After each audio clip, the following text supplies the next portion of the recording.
नमस्कार मित्रांनो पुढील काही मिनिटांमध्ये तुम्ही पाहणार आहात राज्यातील विविध ठिकाणचे हवामान अपडेट। तर सुरुवातीला हवामानशास्त्र विभागाने नवीन हवामान अंदाज दिला आहे।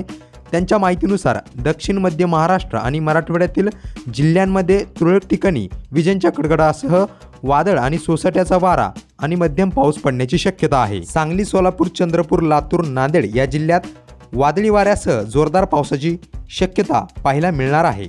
पुढील 24 तासांसाठी या जिल्ह्यांना पावसाचा येलो अलर्ट देण्यात आला आहे। त्याचबरोबर पंजाबराव डक पाटील यांनी देखील एक नवीन हवामान अंदाज दिला आहे। त्यांच्या माहितीनुसार 18 ऑगस्ट पासून ते 25 ऑगस्ट पर्यंत राज्यात पावसाची शक्यता आहे। या दरम्यान माहिती देत असताना राज्यात 2 सप्टेंबर पर्यंत म्हणजेच की एकंदरीत राखीम पौर्णिमेपासून तर पोळ्यापर्यंत पावसाची शक्यता असणार आहे।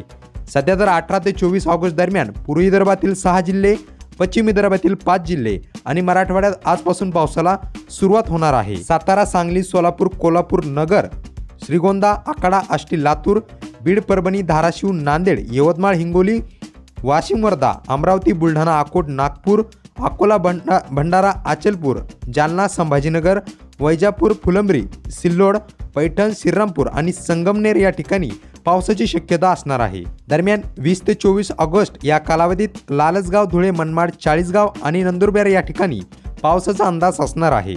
बीड, लातूर, नगर, सातारा, सांगली, पुणे, हिंगोली, नांदेड, यवतमाळ, परभणी, बुलढाणा, अकोला, अमरावती, वर्धा, भंडारा, गोंदिया, चंद्रपूर, कडा, आष्टी, कोल्हापूर, सोलापूर, जत, सांगली, नगर, पाथर्डी, पैठण, श्रीरामपूर, करंजी घाट आणि सिल्लोड तसेच जळगाव, जामोद आणि कोकणात या भागात विजांच्या कडकडाटासह रात्रीला जोरदार भरपूर पाऊस होणार असल्याची माहिती त्यांनी दिली आहे। दरम्यान या तारखेत अगोदर आपला मुख काढून घ्या अशी देखील माहिती त्यांनी दिली आहे।